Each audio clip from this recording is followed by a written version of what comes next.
ಎಲ್ಲರಿಗೂ ನಮಸ್ಕಾರ. ಇವತ್ತಿನ ದಿವಸ ಲೋಕಸಭೆಯಲ್ಲಿ ಮಹಿಳೆಯರಿಗೆ ಸಂಸತ್ತಿನಲ್ಲಿ ರಿಸರ್ವೇಷನ್ ಕೊಡುವಂಥದ್ದು ಒಂದು ಬಿಲ್ ಅಂತ ಹೇಳಿ ಇವತ್ತಿನ ದಿವಸ ತರಲಾಗ್ತಾ ಇದೆ. 4 ಗಂಟೆಗೆ ಅದರ ಬಗ್ಗೆ ವೋಟಿಂಗ್ ಇರುತ್ತೆ.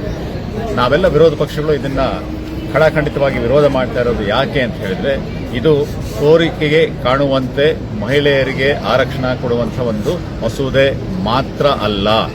ಇದು ಕೇವಲ ವಿಮೆನ್ಸ್ ರಿಸರ್ವೇಷನ್ ಬಿಲ್ ಆಗಿತ್ತು ಅಂತ ಹೇಳಿದ್ರೆ ಇವತ್ತಿನ ದಿವಸವೇ ನಾವು ಅದಕ್ಕೆ ಸಂಪೂರ್ಣ ಸಹಮತವನ್ನು ತೋರಲಿಕ್ಕೆ ನಾವು ತಯಾರಿದ್ದೇವೆ. ಅದನ್ನ ಈಗಿರುವ ಒಂದು ಲೋಕಸಭೆಯ ಒಂದು ಸದಸ್ಯರ ಸಂಖ್ಯೆಗೆ ಅನುಗುಣವಾಗಿ ಅನುಷ್ಠಾನ ಮಾಡ್ತೀವಿ ಅಂತ ಹೇಳಿದ್ರೆ ಖಂಡಿತವಾಗಿ ಮಾಡಿ, ಏನು ತೊಂದರೆ ಇಲ್ಲ. ಮುಂದಿನ ವರ್ಷಗಳಲ್ಲಿ ಮಾಡ್ತೀವಿ ಅಂತ ಹೇಳಿದ್ರು ಕೂಡ ಅದೇನು ತೊಂದರೆ ಇಲ್ಲ.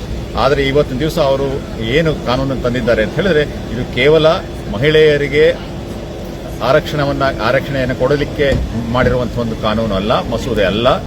ಇದರ ಜೊತೆಗೆ ಅವರು ಲೋಕಸಭಾ ಮತ್ತು ರಾಜ್ಯಗಳ ವಿಧಾನಸಭೆಯ ಕ್ಷೇತ್ರಗಳ ಪುನರ್ವಿಂಗಡಣೆಯನ್ನು ಕೂಡ ಅವರು ಸೇರಿಸಿಕೊಂಡಿದ್ದಾರೆ. ಈ ಪುನರ್ವಿಂಗಡಣೆಯ ಮಾನದಂಡಗಳ ಬಗ್ಗೆ ವಿಶೇಷವಾದಂಥ ಏನೂ ಚರ್ಚೆ ಇಲ್ಲದೇನೆ ಮಹಿಳಾ ರಿಸರ್ವೇಷನ್ ಕಾಯ್ದೆ ಎನ್ನುವ ಅದರ ಅಡಿಯಲ್ಲಿ, ಮಸೂದೆಯ ಅಡಿಯಲ್ಲಿ ಇದನ್ನು ತೋರಿಸಲಿಕ್ಕೆ ಅವರು ಪ್ರಯತ್ನ ಮಾಡ್ತಾ ಇರುವ ಒಂದು ಪ್ರಯತ್ನಕ್ಕೆ ನಮ್ಮೆಲ್ಲರ ವಿರೋಧ ಇದೆ. ಅದರ ಈ ವಿಷಯವನ್ನು ನಾನು ನಿಮ್ಮ ಮುಂದೆ ಹೇಳಲಿಕ್ಕೆ ಬಯಸ್ತಾ ಇರುವಂಥದ್ದು, ಕೇವಲ ಮಹಿಳೆಯರ ರಿಸರ್ವೇಷನ್ ಆಯಿತು ಅಂತ ಹೇಳಿದ್ರೆ ನಮ್ಮೆಲ್ಲರ ಸಹಮತ ಇದೆ.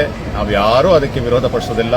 ಅದಕ್ಕೆ ಈ ಒಂದು ಏನು ಕಾನೂನು ತಂದಿದ್ದಾರಲ್ಲ, ಅದಕ್ಕೆ ಬೇಕಾದರೆ ಅವರು ತಿದ್ದುಪಡಿಗಳನ್ನು ತಂದುಕೊಂಡು ಅದನ್ನು ಬದಲಾವಣೆಗಳು ಮಾಡಿಕೊಂಡು ಇನ್ನೊಂದು ವಾರದಲ್ಲೇ ಅವರು ತಂತು ಅಂತ ಹೇಳಿದ್ರೆ ಅದನ್ನು ಸಂಪೂರ್ಣ ಸಪೋರ್ಟ್ ಮಾಡಲಿಕ್ಕೆ ನಾವೆಲ್ಲರೂ ಸಿದ್ಧರಿದ್ದೇವೆ ಅಂತ ಹೇಳಿ ಈ ಸಂದರ್ಭದಲ್ಲಿ ಹೇಳಲಿಕ್ಕೆ ಬಯಸ್ತಾ ಇದ್ದೇವೆ. ನಮಸ್ಕಾರ.